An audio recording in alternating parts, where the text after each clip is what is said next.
Mabibilis na balita po tayo. Arestado ang 18 taong gulang na lalaki dahil sa umano'y pananakot sa ilang estudyante sa Lemery, Batangas. Ayon sa investigasyon, nagsimula ang gulo sa komosyon sa labas ng isang paaralan hanggang sa nauwi sa Rambol.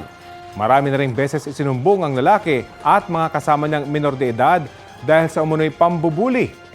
Nasa kustodiya na sila ng Municipal Social and Development Office. Hindi na nagpadala sa ospital ang mga nakaaway nilang estudyante at nakipag-usap na rin sa pulisya.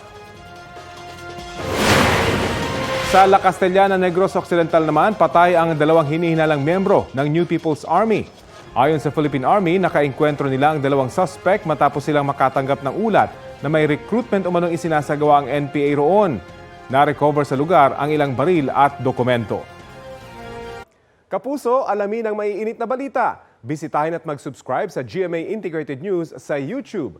Sa mga kapuso abroad, samahan nyo kami sa GMA Pinoy TV at sa www.gmanews.tv.